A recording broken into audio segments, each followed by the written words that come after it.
Buenos días para todos y buenas tardes para todos los que están en el canal. Hoy estamos en una nueva entrevista del canal Neurociencias para Fisioterapeutas. Hoy tenemos el gusto de tener a Lisandro Sanabria, que es kinesiólogo. ¿Cómo andás, Lisandro? ¿Cómo andás? El gusto es mío, Esteban. Bueno, muchas gracias.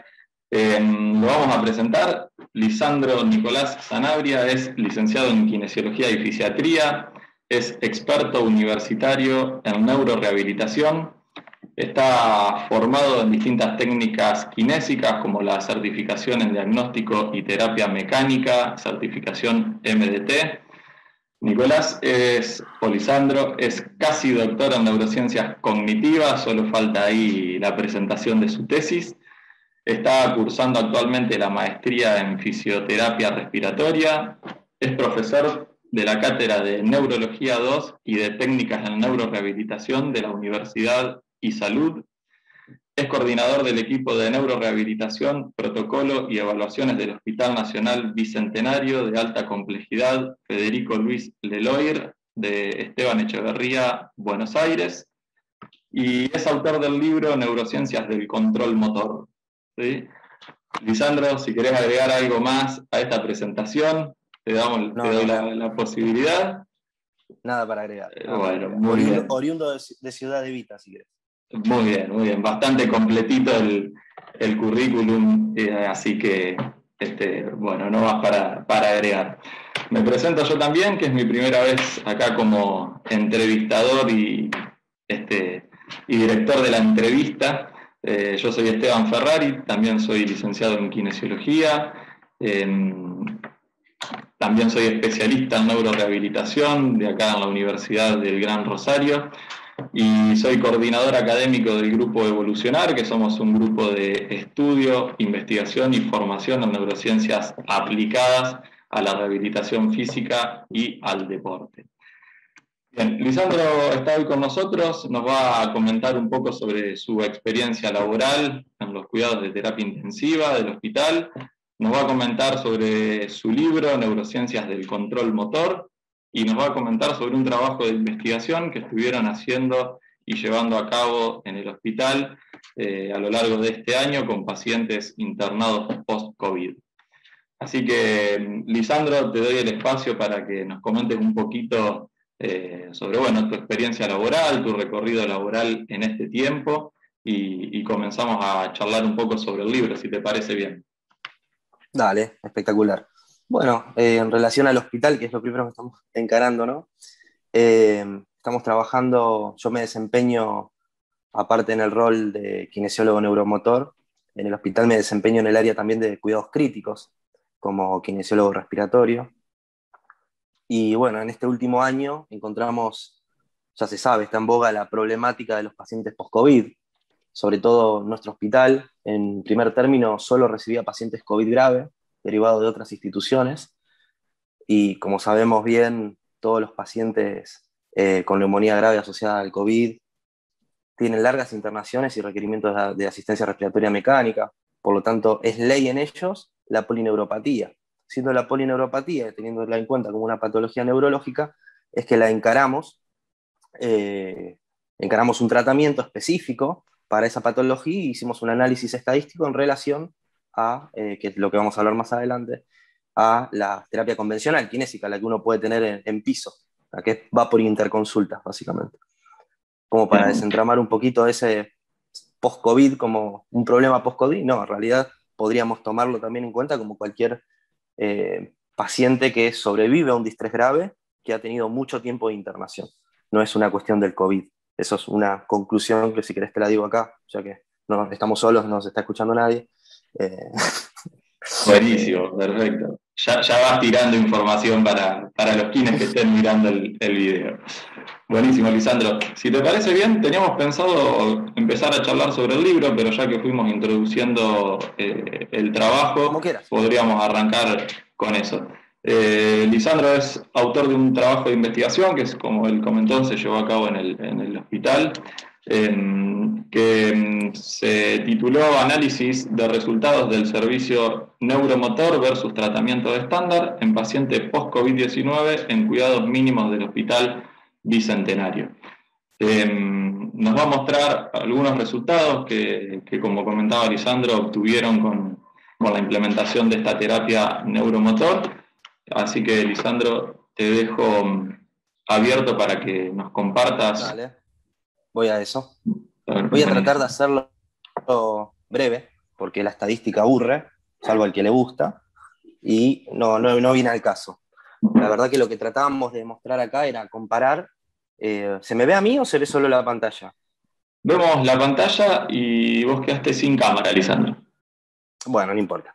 La verdad que lo que tratamos de comparar es una terapéutica específica, si querés la podemos abordar mediante la sigla SMART Therapeutic, versus la terapia convencional que recibe un kinesiólogo, que recibe un paciente en piso. ¿Okay? El famoso tratamiento por interconsultas. Para eso se hace lo que se le hace al paciente. Les voy a contar un poquito el camino de vida del paciente. El paciente requiere asistencia respiratoria mecánica, bloqueantes neuromusculares. Muchos tienen ciclos de prono. No sé si por ahí muchos de los que vean este video están más ligados, obviamente, a la neurorehabilitación, como yo, pero también a la terapia intensiva. Sepan que el decúbito prono es una estrategia que utilizamos para mejorar la oxigenación en los pacientes, en aquellos pacientes que tienen ya hipoxemia refractaria. De hecho, encontramos cosas bastante interesantes con el decúbito prono que después las comento a lo último si es que tenemos un poco de tiempo. Dale, buenísimo. Esos pacientes siempre, como dije anteriormente, por ley quedan con polineuropatía, por la cantidad de bloqueantes neuromusculares, por la enfermedad crítica. Básicamente todos los factores que generan polineuropatía están en este grupo de pacientes. Podríamos decir que teníamos un 100% de pacientes que lograron el éxito de terapia intensiva, es decir, fueron extubados, decanulados o no, y pasados a lo que nosotros llamamos cuidados mínimos. La evaluación específica fue realizada apenas cumplía las 72 horas de desvinculación de la ARM, aunque esté con todavía cánula de traqueostomía, por ejemplo. Y a partir de ahí se planificaba junto al equipo médico la terapéutica kinésica. Junto al equipo médico me refiero a lo que son los tiempos. ¿Sabes? Cuanto más tiempo tiene un paciente en un hospital, hay riesgos de infección asociados a los cuidados médicos. No solamente las infecciones se dan en la terapia intensiva, y eso aumenta la mortalidad. Entonces, los objetivos funcionales, y esto es una cosa que quiero dejar en claro porque quizás es la base de todo esto, los objetivos que ponemos con el paciente tienen que ser básicamente medibles en un tiempo determinado, ¿okay? Y lógicos. ¿Se entiende? Teniendo en cuenta que es un hospital de agudos en este caso. Perfecto. Tomamos 47. Lisandro, vos estuve leyendo el trabajo y es lo que conocemos todos como objetivos SMART, ¿no? Con esa sigla tan famosa. Perfecto, claro. Buenísimo. Básicamente, si uno se lleva por las siglas SMART, le va a ir mucho mejor que si lo hace azarosamente y utilizando solamente la imaginación. Bueno. Sí, es algo que a los kinesiólogos nos cuesta bastante, ¿no? Esto de plantear objetivos un poco más objetivos, valga la palabra y la redundancia. Muchas veces trabajamos más desde la subjetividad o desde la percepción del paciente, ¿no? Para valorar la eficacia de una técnica o de una planificación terapéutica. Así que es como vos decís.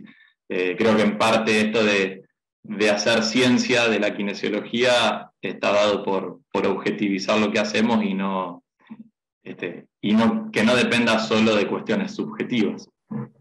Claro, objetivizar y también marcar un rumbo. Ya después lo vamos a, por ahí, es una parte, después lo hablamos, estoy tirando hilos para todos lados, estoy mareando a todos, pero es un poquito también el sentido del libro, eso de seguir un concepto o una forma de abordar por fuera de los mecanismos intrínsecos, por ejemplo, que explican una patología, o mismo, por ejemplo, el control motor. En este caso, nosotros lo que hacemos es generar objetivos y puntos terapéuticos para lograr ese objetivo. Pensá que en este hospital somos 31 kinesiólogos con formaciones completamente heterogéneas y diferentes, algunos más formados en respiratorio y únicamente en respiratorio, que también tienen que ver a estos pacientes, otros más formados en neurorehabilitación y respiratorio. Todos estamos formados en respiratorio, pero no todos tenemos una expertise en la atención del paciente neurológico. Ahora, ¿cómo hacemos con esa dificultad para poder tratar eficientemente a un paciente? Bueno, aparte de los objetivos, tenemos que tener puntos terapéuticos que conduzcan a lograr esos objetivos, que nosotros llamamos objetivos al alta. Si nosotros planteamos puntos terapéuticos, es decir, rutas que te dirijan a los objetivos, independientemente de la forma en la cual uno interceda en el paciente, uno está más cerca de lograr esos objetivos. Ya sabemos que no hay una terapéutica en neurorehabilitación mejor que otra, ya ese artículo ya salió, donde no hay un concepto por encima de otro.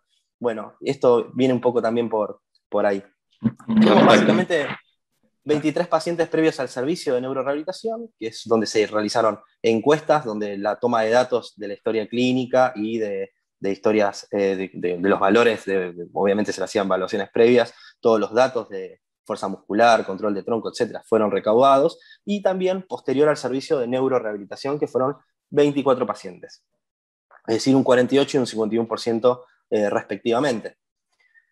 En la edad, lo que corresponde a la edad, la media de edad de estos pacientes era de 52 años, ¿ok?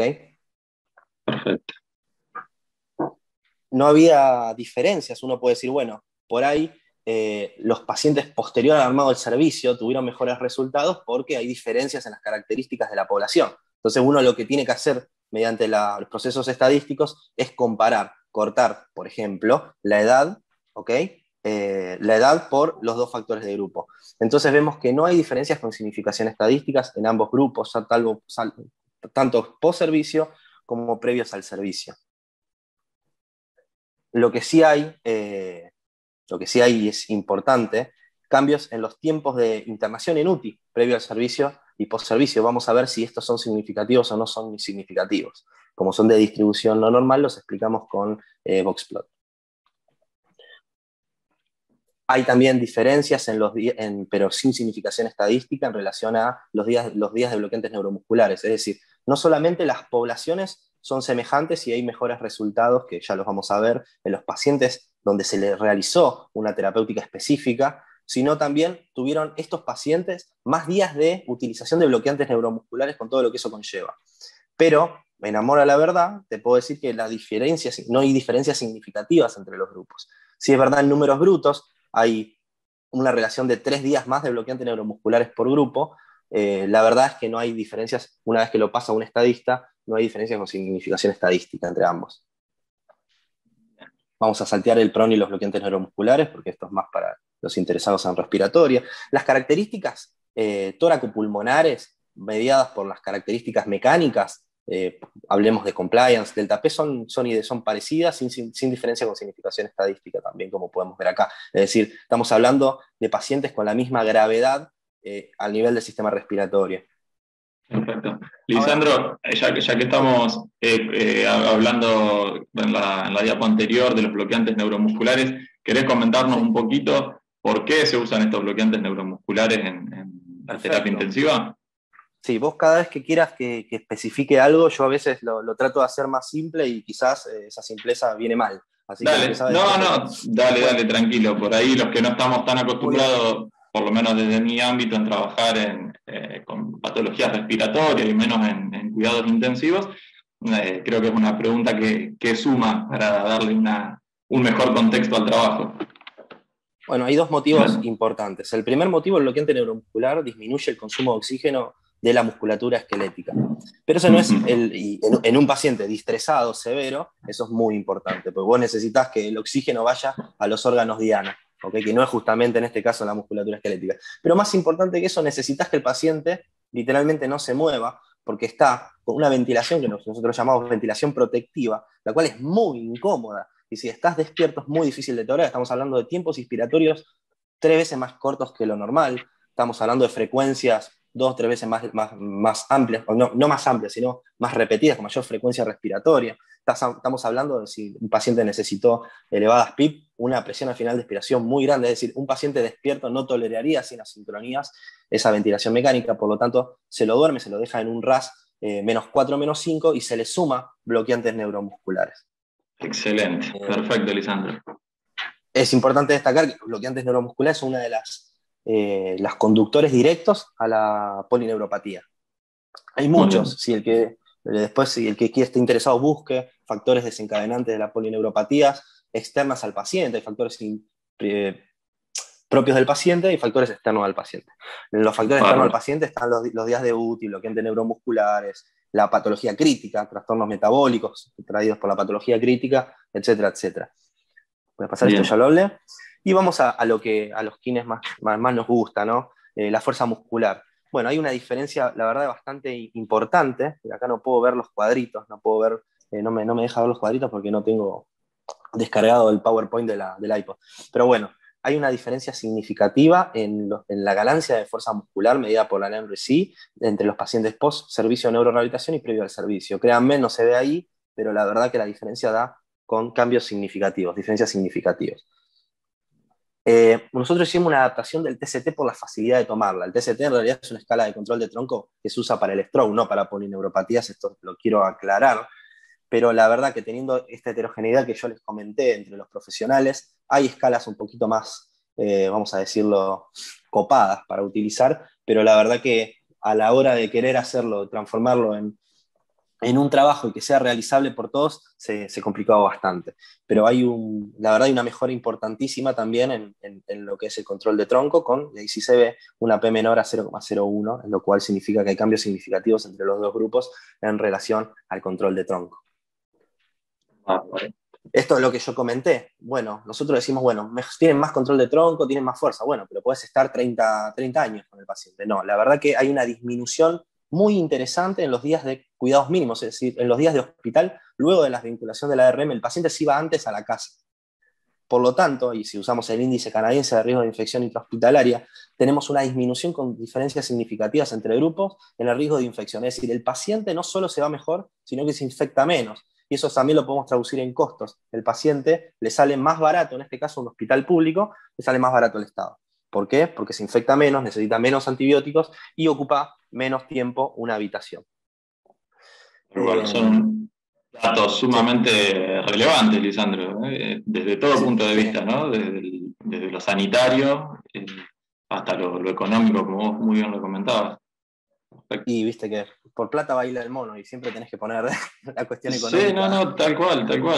No es un dato menor, obviamente, porque uno, está acostumbrado por ahí a pensarlo en lo que es la medicina privada y piensa en esto, ¿no? De que, bueno, uno con una cobertura, con una obra social o con una cobertura paga, con una prepaga, bueno, no se hace mucho problema, no por los tiempos de internación, pero cuando nos referimos a cuestiones públicas y en situaciones pandémicas donde es sumamente importante el lugar y la cama para internación, no son datos menores.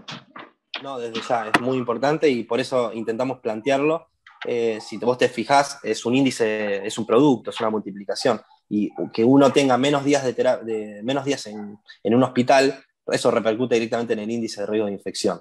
Pero más allá de que es una redundancia, se tiene que tomar aparte, por eso lo tomamos aparte y dio diferencias con significación estadística, lo cual es interesante. Otro punto importante que cambió, más desde un enfoque biopsicosocial del paciente, nosotros le preguntábamos al paciente cuando se iba de alta, ¿cómo siente que se está yendo? Siendo 10, la mejor, o sea, un estado de salud óptima, siendo 0, un estado de salud deplorable, ¿no? No dicho en esos términos, pero más o menos. Y la verdad que hay un cambio muy importante también en el punto de vista de salud autopercibida de los pacientes. Los pacientes se iban sintiéndose mejor, ¿ok? Obviamente es una cuestión muy, muy subjetiva. Bueno, yo creo que, perdón, Lisandro, te interrumpo una vez más, creo que esos cuestionarios son muy importantes o muy útiles en la rehabilitación en general.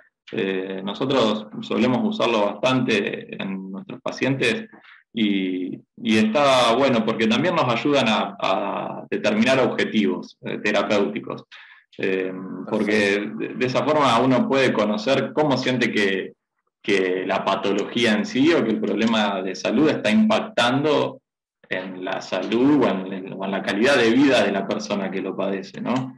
Entonces, en este caso está bueno para conocer los resultados de la terapia, pero también están muy buenos para proponer objetivos terapéuticos acorde al contexto y a las necesidades de cada paciente. Son cuestionarios muy importantes.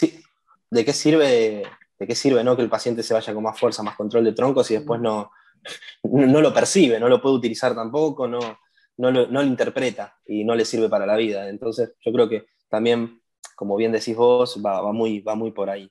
Bueno, hicimos Totalmente. una regresión logística de los datos también en lo que respecta a los días en cuidados mínimos, es decir, los pacientes, los días que estuvieron hospitalizados. Y la verdad que pertenecer, si uno lo ve desde este punto de vista, pertenecer al grupo que realizó terapia específica para estos pacientes fue un factor protector para tener menos días de cuidados mínimos. Si uno lo ve, maneja un poco lo que son los odds ratio, ve que está por debajo de cero, cuando está por debajo de cero, vean ese 0,897, y el intervalo de confianza, que es lo que dice el lower bound y upper bound, están también por debajo, nunca cruzan el 1, lo cual está con un intervalo de confianza del 95% que es válido.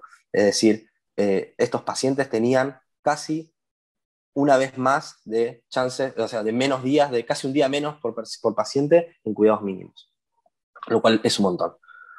Nivel de funcionabilidad alta, con la escala de nivel funcional, también hay diferencias con significación estadística, es decir, los pacientes iban con mejor función posterior al servicio que previo al servicio. Y esto es otra cosa que quiero profundizar y es una de las cosas que más me llamó la atención y que más nos gustó reportar. Los días de retomar las actividades de la vida diaria, es decir, se le hacía una encuesta a los 4 meses al paciente y se le preguntaba, primero, primero a ver si estaba vivo, ¿no? Eso es muy importante. Primero si estaba vivo todavía. Y después si ya podía retomar sus actividades de la vida diaria, incluyendo trabajo o si el paciente ya estaba jubilado. Había muchos pacientes que estaban en una franja de edad donde ya estaban jubilados, si empezaron a poder realizar sus actividades cotidianas, las que les gustaba hacer. Y hay una diferencia también con significación estadística entre grupos. Los pacientes tuvieron una media de 2 días para retornar. No, me estoy confundiendo, les estoy mintiendo descaradamente. Bueno, no lo tengo acá, che. Bueno, no tengo el número, se me perdió. Pero bueno, les digo, tuvieron menos días para volver a las actividades de la vida diaria en comparación con los pacientes que no han sufrido este tipo de terapéutica. Qué También se bueno. los llamó, Eso, también en la encuesta se les consultó, muchos de esos pacientes, tengamos en cuenta, es un hospital público, muchos de esos pacientes que estuvieron en este hospital público, algunos tienen prepaga, otros tienen PAMI y otros no tienen nada. Entonces, las sesiones de kinesiología posalta, ese costo secundario que se le agrega a la vida del paciente, es muy importante tenerlo en cuenta. Es decir, los pacientes han tenido kinesiología posterior, es decir, han requerido kinesiología después de salir del hospital.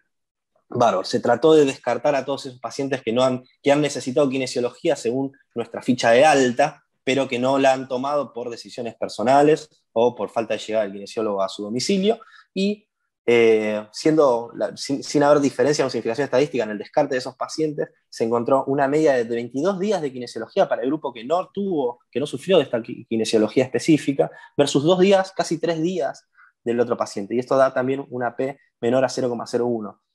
Y eso me parece muy relevante. bárbaro. Buenísimo. El otro día leía un artículo que daba como que nombraba a la depresión como Sí, un síntoma bastante frecuente post-COVID, ¿sí? Como un síntoma de aquellas personas que habían padecido COVID y empezaban a hacer como esta relación, ¿sí? De que podía ser uno de los síntomas del virus. Y sí, qué importante es esto, ¿no? Porque nosotros sabemos que toda patología no tiene en realidad una causa lineal y directa con un único factor, sino que, bueno, sabemos que hay muchos condicionantes, como nosotros le llamamos, y no determinantes de una patología en sí, sobre todo cuando hablamos de este tipo de cuadros tan complejos como es la depresión. Creo que retomar las actividades de la vida diaria en forma precoz, con todos estos datos que vos estás tratando, es no solo importante para la funcionalidad del paciente, sino para prevenir otros trastornos muchas veces asociados a la internación y en este caso, como dicen, al COVID, ¿no? Así claro. que importantísimo. Sí, sí, sí, viste que es verdad, eso, o sea, también está en boga de todos, la depresión post-COVID. Es como lo que te dije antes, la problemática del paciente, el retorno a la marcha del paciente post-COVID. Lo Mm, cual es como te dije al comienzo, a ver, todos los pacientes con distrés severo que han requerido una terapéutica similar tienen la misma problemática, el mismo, podemos decir, casi score. Los pacientes son iguales, ya los tal vimos, cual. salen con un outcome igual. El problema es cómo uno los trata. Creo que el problema es cómo uno los trata, no la enfermedad en sí. ¿Se entiende? Si uno los trata inespecíficamente, les hace como hacen, todos ustedes habrán alguna vez trabajado en un hospital o en una clínica en la cual el kinesiólogo que va al piso le dice, a ver, lo sientas al borde de la cama, mueve las patitas, mueve los bracitos, listo, conectate, chau. Y bueno, creo que es más problema de eso que la patología en sí que ha tenido previamente, ¿no? Totalmente, totalmente. Bueno, hicimos una evaluación también del fallecimiento luego del alta, aunque en números brutos los pacientes post-servicio morían menos, es decir, no murió ninguno en 24 y otros murieron 2, no, en esta población es tan pequeña que no puede dar significación estadística y no la dio. Pero bueno, se los comento. Por ahí, si la población, si la N fuera más grande, quizás podría verse o quizás no. La verdad que no hay que andar apretando los números tampoco. Y esto lo tiro como último dato de color sobre esto antes de que charlemos del libro. Viste las horas, no sé si vieron alguna vez, yo les comento, cuando uno ubica al paciente en prono, es decir, boca abajo con el respirador mecánico, le pone los brazos, un brazo se llama posición del nadador. Imaginen estar nadando crawl boca abajo, bueno, sáquenle una foto esa imagen, y así está el paciente acostado boca abajo, dormido, como ya les dije, con una escala de sedación en -5, que es un RAS, una sedación profunda, con bloqueantes neuromusculares asociados.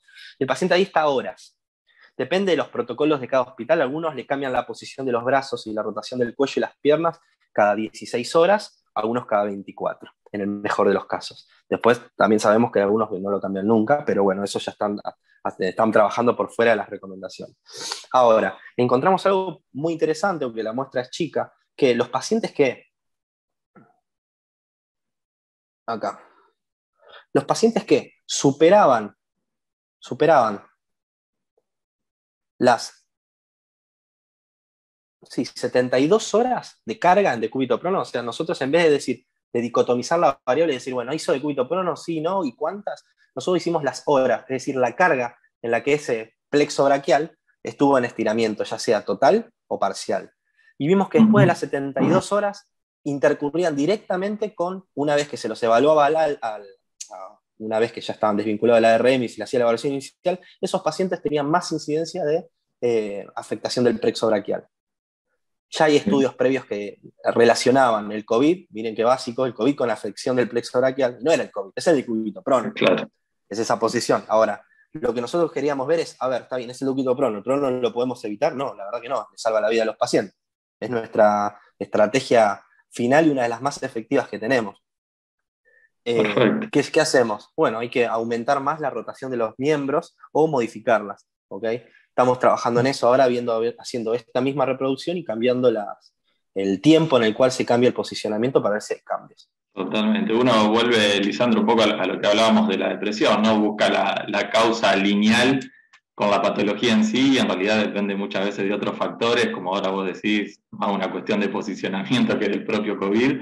Así que está buenísimo. Y Lisandro, comentanos un poquito el tema del prono. Yo que no estoy en el tema de cuidado intensivo y respiratorio, me gustaría conocer un poquito más por qué esa posición, porque por ahí uno lo piensa desde la lógica, ¿no? Y dice, bueno, el prono, al contrario, limita un poco más todo lo que es la compliance del tóraco pulmonar, ¿no? Claro. Sí, más claro, pero no. Lo que tiene de curioso el cuerpo humano, que el lóbulo inferior, que da toda la vuelta hacia atrás, es mucho más extenso que el lóbulo superior y medio. Tiene más áreas de intercambio gaseoso, ese es un primer punto. Y el segundo punto, que es más importante, las presiones transpulmonares, que son las que... ¿Se escucha? Te escucho, ahí está. Ahí te las veo. presiones transpulmonares, que son las que distienden básicamente el pulmón, son homogéneas y se distribuyen mejor por toda la pleura. Así que un poquito va por ahí, estoy simplificándolo demasiado. Excelente, excelente. Por ahí, lo que es por qué utilizamos como estrategia el decúbito prono. Y de verdad, si el paciente es respondedor, genera un cambio terrible al punto que le bajamos mucho la FIO, que es la fracción ingresante de oxígeno.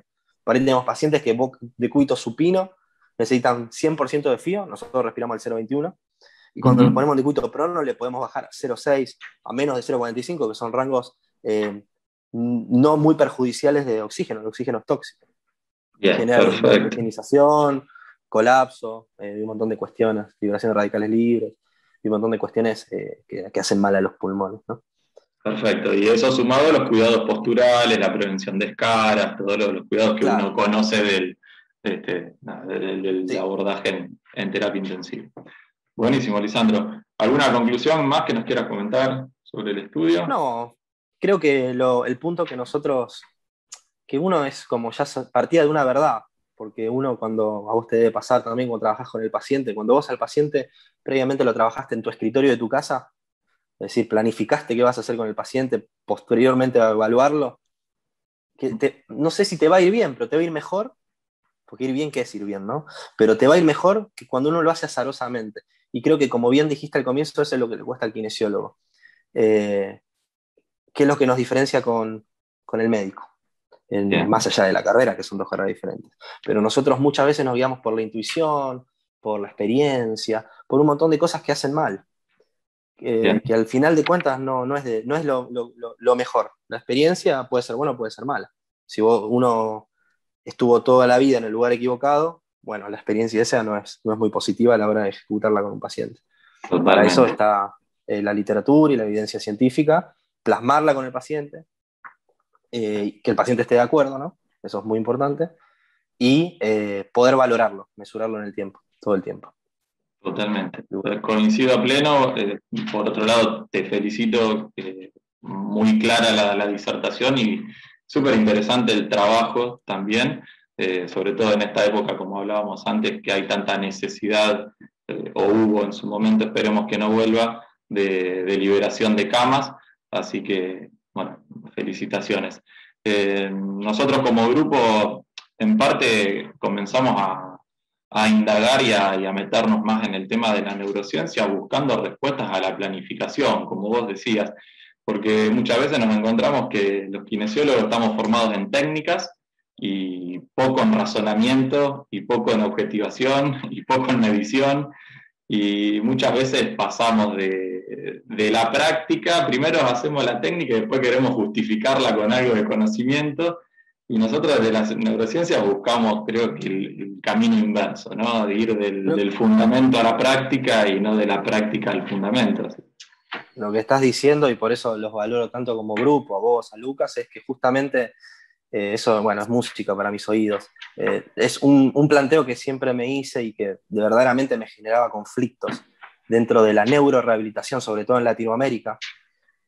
Como bien sabes, en otros países eso no sucede, está en la robótica, la neurociencia aplicada al paciente es muy importante, pero sobre todo los sistemas tecnológicos. Si uno tiene una clínica y no tiene sistema robótico de marcha, no le va a nadie. Sí. En Argentina eso no pasa. El modelo conceptualista acá y en toda Latinoamérica es muy importante. Eh, y a veces uno se vuelve muy ecléctico, una especie de mesías con el paciente, que piensa que tiene poderes mágicos en la mano, dice, mirá cómo activa el multífido del raquis. Y la verdad que yo nunca vi un estudio que vea que si hace así el input, activa más el multífido del raquis por el electromiograma que si lo hace así. Entonces, y lo dice como verdades, y eso es grave. Plantearlo como verdades o darlo en una universidad como verdades absolutas, que la verdad que yo nunca vi que, o sea, eso no pasa en otras carreras. Y Sí, creo sí. que parte de lo que, y esto justifica, ya estamos metiéndonos en el libro, junto con Guillermo, es lo que justifica el escribir ese libro. Primero, los kinesiólogos no solemos escribir. Sí. Entonces eso fue un punto de verdad que nos interesaba mucho, a ver, romper esa barrera y ponernos a escribir sabiendo que no somos Borges, ¿no?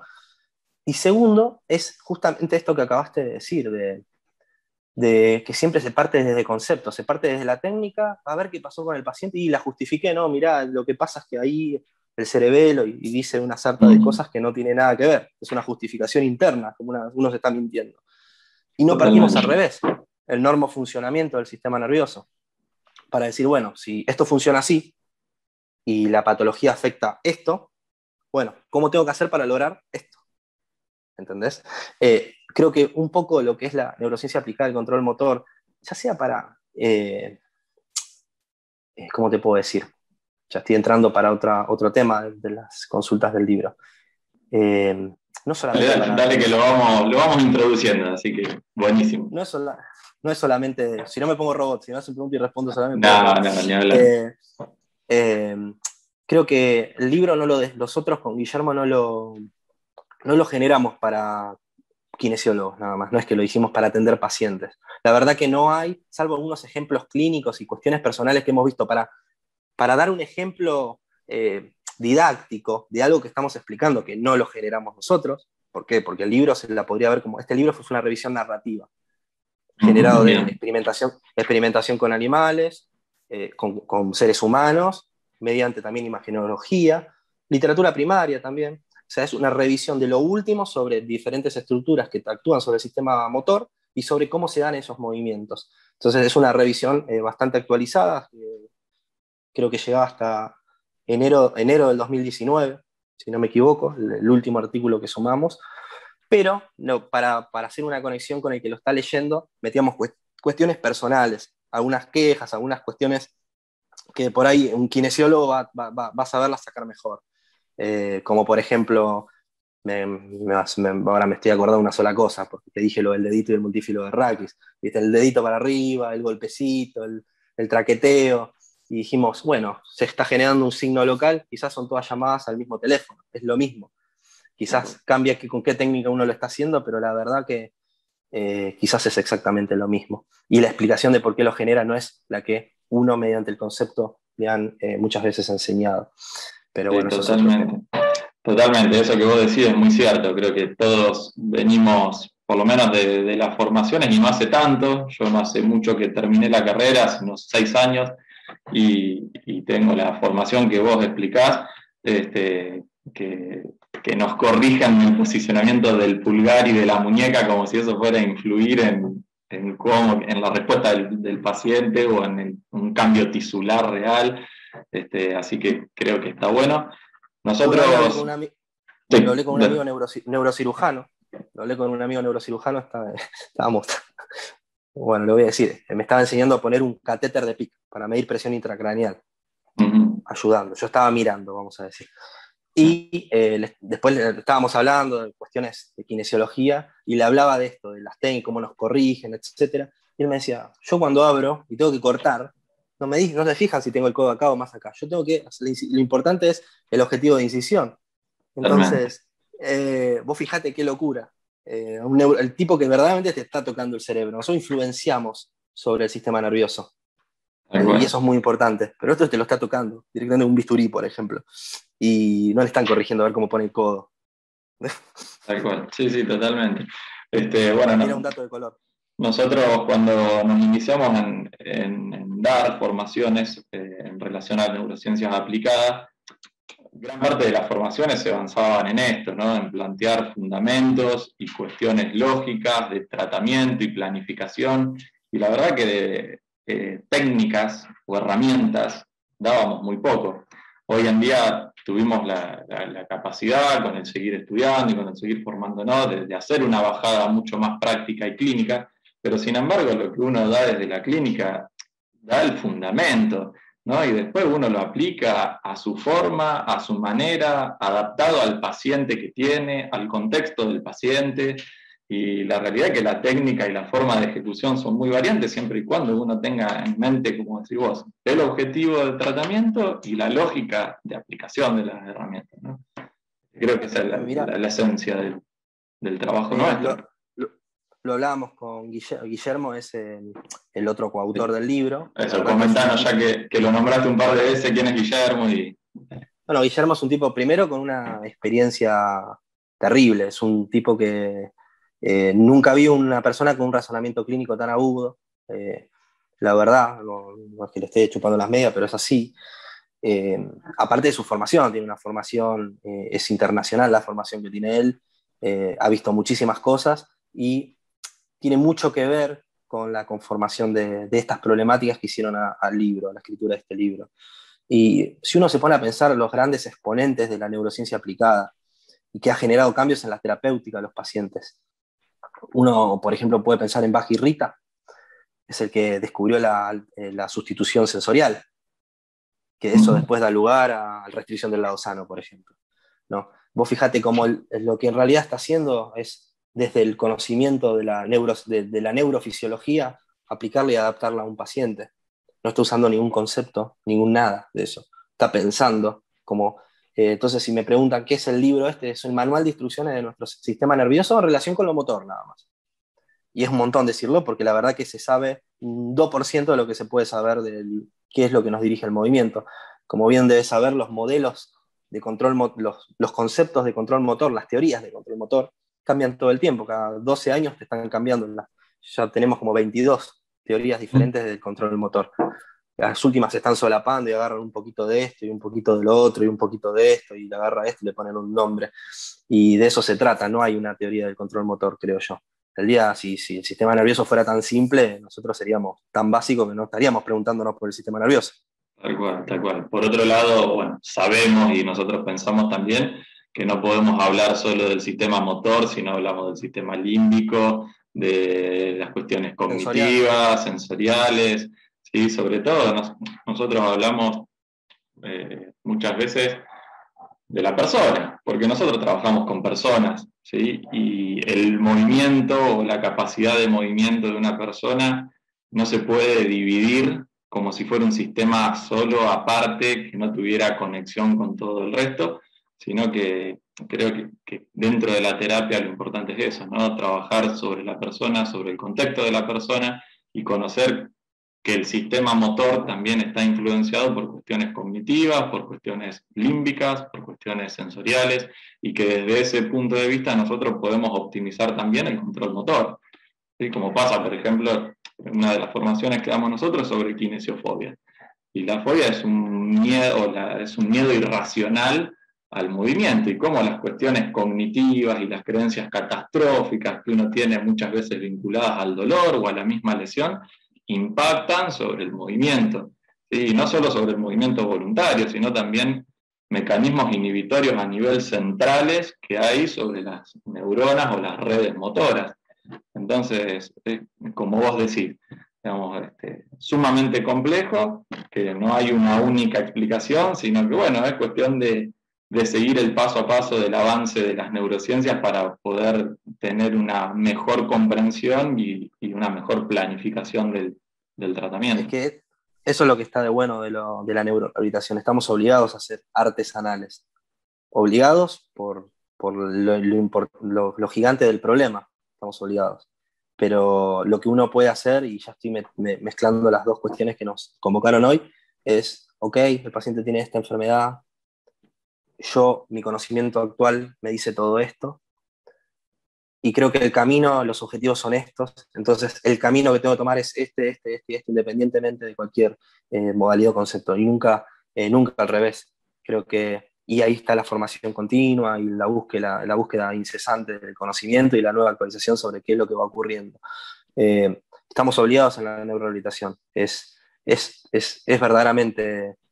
Hay otras cuestiones que no, la verdad que hay otras cuestiones que ya se saben. Si haces esto, pasa esto. En la neurorehabilitación no. Y encerrarnos en un concepto o encerrarnos en una escuela nos pone paredes, las cuales, si vos solamente tenés un martillo, bueno, todo el entorno van a ser clavitos, ¿no? Entonces tenemos que tratar de tener una caja de herramientas bastante sólida, pero fundamentada. No estoy diciendo que salgamos a hacer 3.500 cursos, sino lo que estoy diciendo es poder explicar cada cosa de la que uno hace. Uno está haciendo X cosa, bueno, tiene que poder explicar. Sí, creo que se basa un poco en eso. Sí, volvemos a lo mismo, ¿no? Partir del fundamento para a partir de ahí planificar y ir a lo práctico, ¿no? Distinto o el camino inverso a lo que estamos acostumbrados a razonar o a lo que nos enseñaron a razonar. Claro. Así que, bueno, Lisandro, creo que más que enriquecedora la charla. Obviamente siempre el tiempo queda corto y uno podría estar hablando mucho sobre estos temas, sobre todo porque a vos también se te nota que te apasiona mucho. Así que bueno, más que felicitarte por el trabajo que venís haciendo. Creo que como vos decís, los kinesiólogos escribimos poco, y que empiece a verse kinesiólogos escribiendo y planteando ideas y haciendo recopilaciones es una inspiración para el resto y para un cambio también de paradigma y de idea que nosotros tenemos sobre la profesión. Así que bueno, te felicito. Comentanos, Lisandro, cómo podemos obtener el libro, si está en formato impreso, en forma de ebook, cómo se puede obtener. Este libro lo tengo acá. Perfecto. Este libro se puede obtener mediante, uno googlea neurociencias del control motor, y por suerte es el único que sale porque es el único que tiene ese nombre de esa forma, por lo menos en inglés. Buenísimo. Le va a salir la editorial Servicorp, lo puede adquirir de ahí, o bien por Mercado Libre. Si uno está en Argentina, si uno está en el exterior, la recomendación es que lo googlee neurociencias del control motor. Si quiere agregar un dato más, Lisandro Sanabria, y ahí va a salir el libro, le va a saltar directamente la página de la editorial. O si uno está en Argentina, lo que conviene es por Mercado Libre, porque te lo traen a tu casa. Lo de editorial también te lo lleva a tu casa, pero tarda un poco más. Entonces en Mercado Libre pones neurociencia del control motor y también sale el libro ahí. Bien, buenísimo. Y Lisandro, ¿cómo? Digital. Buenísimo. ¿Querés dejar alguna red social o algo para que la gente que esté viendo, en caso que se quiera llegar a contactar con vos, también tenga vías de acceso? Sí, el Instagram, la verdad Facebook no lo uso más. El Instagram es Lisandro Sanabria Dorignac, D-O-R-I-G-N-A-C, G-N-A-C, francés. Buenísimo, buenísimo, perfecto, Lisandro. Bueno, nosotros con el grupo contamos con el canal, nos pueden contactar acá a través de YouTube o también a través del Instagram Evolucionar Neurociencias. Así que, bueno, Lisandro, vuelvo a agradecerte. Pasamos un rato genial, yo por lo menos estos momentos los disfruto mucho. Y bueno, seguiremos en contacto y a la espera de una nueva entrevista para debatir y charlar sobre temas que la gente proponga. Dale, muchísimas gracias por la invitación y bueno, los felicito por este espacio y por su escuela que están formando dentro de lo que es la neurociencia. La verdad que es felicitable. Está dentro del esquema que me gusta.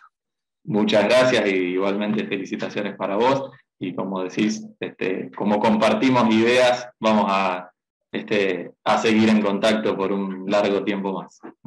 Ojalá. Bueno. Lisandro, abrazos grandes y estamos en contacto. Saludos para todos y nos vemos en una nueva edición de Neurociencias para Fisioterapeutas.